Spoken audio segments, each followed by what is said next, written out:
Alright, so welcome back. We're going to take a look at video of potential history why Japan surrendered. There are links in the video description. Go check it out there.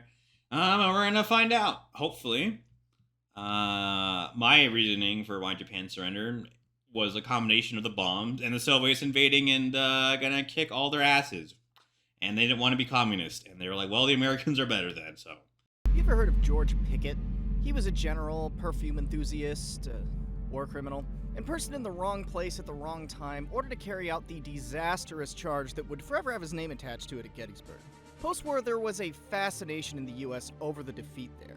And, as you can imagine, Pickett was often asked what he thought was the cause of this huge defeat. But whenever asked, his reply was always the same.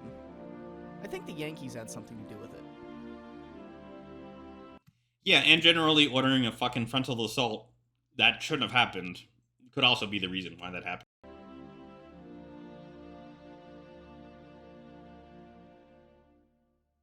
Let's talk about Japan. So if you know one thing about the Japanese in World War II, it's their reputation to not give up.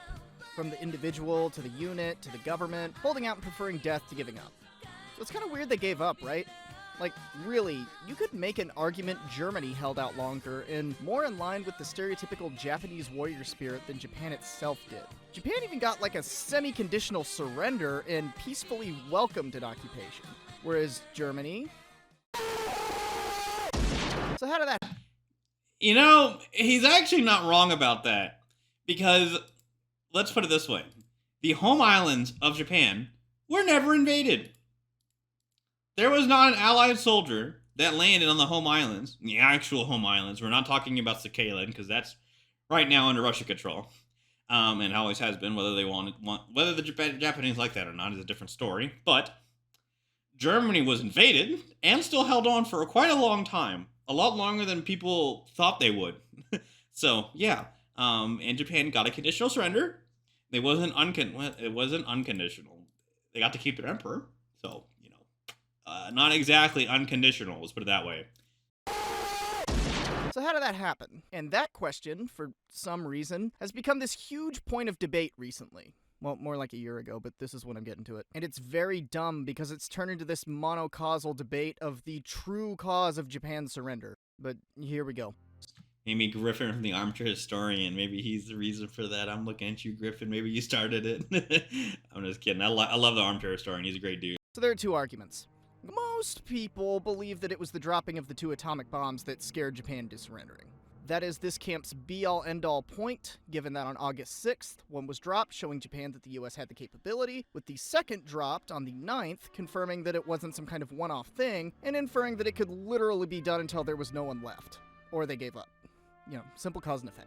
Bomb was finally released exactly at the designated hour, and the explosion occurred as planned.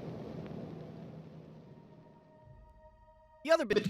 He doesn't look happy about that. I'll tell you right there. He does not look happy that he just did what he did. The explosion occurred as planned. The other big one is that Soviet intervention caused Japan's surrender. The story from that point of view goes, a bomb is dropped August 6th, Japan doesn't respond and doesn't care, but on August 9th, the Red Army invades Manchuria, and then the Japanese surrender, and they just kind of ignore the other bomb. Now, I'm gonna let you in on a secret. My personal belief is a combination of both. The fact that the first bomb, they weren't going to surrender either way. The second bomb, oh shit, they might actually bomb us to smithereens. And then, combination with that and the Soviets declaring war and absolutely steamrolling Manchuria in 30 days. Literally 30 days. All of this, boom. Light blue. And that in the combination with everyone was preparing to invade Japan, let them realize that if we actually do this, we're not going to win. And there's a whole bunch of stuff with the Emperor, too, on top of that. Both these takes are dumb. Seriously, whenever people discuss the surrender of Japan and make their case, it always involves the most flagrant use of cherry-picking I have ever seen and ignoring certain facts. And I'm not even including all the counterfactuals when you expand the conversation to the morality of all of it, which, to be extremely clear, is not what this video is about. This is a whole different conversation. We are just talking about what got Japan to quit. I'm not going into that. I mean, maybe one day if you ask nice enough. Now, for all of this to become super clear, all you need is a timeline of events and to work out how they interact with each other. Yes, more or less. while not leaving any of them out. By mid-1945, everybody in Japan knew how bad the situation was. Absolutely no one held out any hope for what could be called a victory in the traditional sense of the word. There are no Steiner's counterattacks here. This is Japan in 1945. You are going to die. One thing often missed when talking about this was, at this point, that kind of victory wasn't the goal. The goal was really, at this point, just a negotiated peace to avoid utter defeat. No, that is true. They were trying to go for that. They weren't going to win. Nobody thought they would fucking win. Not even themselves. Oh, the ones that weren't lying to themselves, put it that way. A negotiated surrender was the best possible option they could possibly get, so. And their plan for this was called Ketsugo. The general idea for it was to bleed the Americans until they gave up. Now, this is not far off from what the Japanese had hoped to do pretty much the entire war. They were always realistic about the fact that as long as morale held, they were going to get trounced by the United States. But what began as a hope for an anti-war sentiment after Pearl Harbor was now taking its final form here at the end, with now trying to take as many Americans with them as possible and hope there's some Japan left by the time they give up. Alright, so I do disagree. Let's back this up a little bit. No, Japan did not think they were going to lose to the United States in 1941 when they bombed the shit out of them. That's stupid. That's like, why would we shoot ourselves in the foot? It's the same reason Germany didn't think they'd lose when they did Operation Barbarossa against the Soviets. Both of them thought they would win. So, this, them wanting to try to get negotiated peace in the... after they declared, that's not going to know. I could see that being a shift into what is happening in 44, 43, 45, being a shift of that. But no, that was supposed to be a knockout blow. Not a knockout blow, but keep them out of the war for 6 months, fight a battle at Midway with their big ships, their battleships, knock the U.S. fleet out of the war, peace out with the U.S. The U.S. gets to keep Hawaii and everything else. They probably keep Midway, and that's it. They're done. That didn't happen, obviously. Many Americans with them as possible and hope there's some Japan left by the time they give up. And this plan was going to be enacted during the American invasion of Japan they knew was coming. These policies were enacted by a council called the Big Six, made up of 4 Navy, 2 Army, and 1 civilian member that had to agree unanimously on all decisions for the nation. And they were very, very united in this policy. All of this is to say that Japan wasn't just preparing for an invasion, they were hoping for it. It was the goal. They wanted the Americans to come to them and make Okinawa look like a joke, so that those weak-willed Americans would leave them alone. And Japan, although technically defeated in pretty much all its war aims, would still keep its institutions, government, and not be occupied. And until August of 1945, to the Japanese, it looked like that was going to pretty much have to play itself out. But then in the course of less than a week, all of that changed. On August 6, 1945... That is true, because if you just take a look at the Operation Downfall, the casualty numbers that they predicted for the United States was 1 million or more. Okay? That's more than the United States suffered in the entirety of World War II. Not dead, right? 1 million casualties or more, so again, dead. On top, I think it was actually 1 million dead, because we printed so many Purple Hearts in preparation of this event that we still hand those out today, if I'm not mistaken. But yeah, Downfall was the invasion of Japan in 46. It was fucking insane, the amount of naval ship. Literally, the coalition would have been Australia, New Zealand, British Raj, Great Britain, Canada, United States, and other Commonwealth forces. So we got Singapore, I think at this time. We have, British Raj, as I mentioned. Everyone, and then I don't think the Chinese would have played a part in it, but I could be wrong. But again, everyone in Southeast Asia that was in the Allies at the time would have taken part in this, except the Russians probably. It would have been the most massive assembly of men to invade another country ever. And it was going to be bloody one way or another. And there's different channels that will simulate how this goes about, but basically you have to take this island down here. I think it's Kyushu. I could be wrong. You have to take this island down here, get air bases set up, and then you continue bombing the bejesus out of this place. And yeah, the casualty figures were insane. To pretty much have to play itself out. But then in the course of less than a week, all of that changed. On August 6, 1945, Little Boy was dropped on Hiroshima and destroyed it. But surprisingly, for being the first people to have the literal power of the sun harnessed against them, The Japanese response was actually pretty muted. The Big Six and the government were not really impressed at all. Japan had a nuclear program during World War II. Although it wasn't successful, it gave them a really good idea of how Herculean a task it was to create one of these things. And so for those who actually believed it was a nuclear device, they figured there was no way there could be more than one. The Army and Navy's opinions were even more extreme, with the Army flat out denying that it was a nuclear weapon, demanding more evidence, and the Navy essentially saying, "That's neat. Do it 5 more times and I might be scared." And as Yeah. And then we did it again! far as official responses from the Japanese government, there was nothing. Fast forward to 3 days later, the Red Army invades Manchuria with fantastic success, essentially rolling over the Kwangtung Army and its allies. As you can imagine, this was not ideal. Japan had been doing everything it could to not provoke the Soviet Union this entire war after 1939, and people in the Japanese government had actually been really hoping that the USSR might be convinced to mediate peace talks between they and the US. Peace talks with terms the US would never accept, but nonetheless. And peace talks, the Soviets also never officiate unless they gave up a lot of their land, which they weren't going to do. But although they were now fighting large country number 4 at this point, there was still no move to action from the government. Upon hearing the news, Army Chief of Staff this guy pretty much dismissed it out of hand, saying that, yes, this is an unwelcome development, but this does not invalidate Ketsugo, essentially saying, hey, if the Soviets want to land too, it's all killing allies to me. Then, no kidding, about 10 hours after the Soviet invasion begins, another bomb is dropped on Nagasaki, destroying it. But even then still, on the 9th, the Big Six cannot come to a unanimous decision for what to do. It takes until the next day, August 10th, that an imperial conference is called and Hirohito makes the decision to surrender, breaking a 3-3 tie on what to do. Now this Yes. If you watch the movie Emperor, you have to understand Japanese culture a lot to understand. Because it's not like you can just say, yeah, we should just surrender to them. That's not how that works. Even today, there are certain protocols you don't break in Japanese society. And it's being, maybe should accept some terms, or that the war is not going particularly in our favor, meant surrender.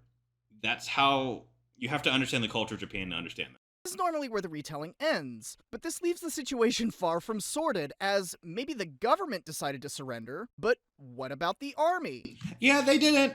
They tried to kill the emperor. It was fantastic. And awful at the same time. In fact, this whole war started because the army wasn't listening to the government in 1933. There's absolutely no guarantee that they're going to go along with this. In fact, right after the decision, General Kawabe's deputy chief of staff was asked by another senior general, what if the officers don't follow the order? To which he said without hesitation in his diary, yeah, a lot of them probably won't. And after that, just like yeah, well, probably won't. He predicted, 2 of the 3 Japanese area army commanders, one in China and one in Southeast Asia, declared that they would not stop fighting. On top of this, there was actually a coup by a bunch of middle-ranking officers to steal the surrender declaration recording Hirohito made, and probably to kill pro-peace government figures and possibly even try to take control of the emperor himself. Now, the whole thing was horribly planned and had no chance of success, but it goes to show that the government saying, we give up, is not the end of the story. Skipping ahead. This is true. The Army and the Navy, you have to understand that the government of Japan was still willing, let's not make two ways about this, they were still complicit in everything that happened. But they weren't in complete control of the Army and the Navy. As they stated, these guys would have been like, no, we're not surrendering. Now, they're not, I don't know what the fuck their plan was, because if they surrender and, let's just say Japan goes out, these guys are still fighting. Guess what? You have the entire fucking world against you. Sure, yeah, you're going to take a few more of them with you. But you were going to die with everyone. Yeah, it's just mononic at that point. Officers to steal the surrender declaration recording Hirohito made, and probably to kill pro-peace government figures and possibly even try to take control of the emperor himself. And this is from the movie Emperor, so I suggest if you want to watch that scene, go to there to watch that one. Now, the whole thing was horribly planned and had no chance of success, but it goes to show that the government saying, we give up, is not the end of the story. Skipping ahead, on August 15th, Hirohito's surrender declaration is played to the Japanese people. Now, it mentions only the atomic bombings and not the invasion of Manchuria by the Soviet Union. This has been used by those who argue the bombs solely ended the war as evidence for the fact that the Soviet Union played no part. But it makes sense why he would only mention this to the Japanese people. who both had a frame of reference for it and were being affected by it. The Soviet invasion of Manchuria would have meant nothing to them, and would not have made any sense as a reason to surrender, being something that was far off on the mainland. The opposite was... Yeah. For the average Japanese person, that doesn't... It's fucking Manchuria.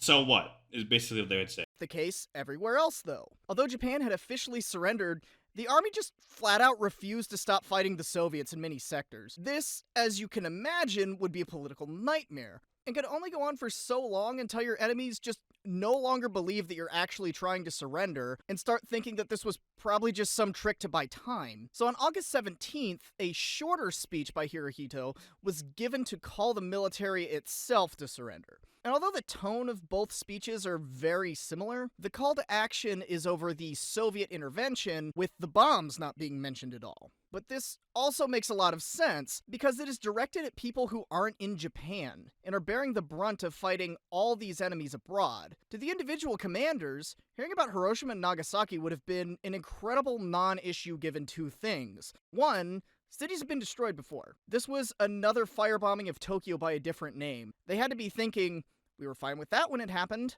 How is this any different? That is true.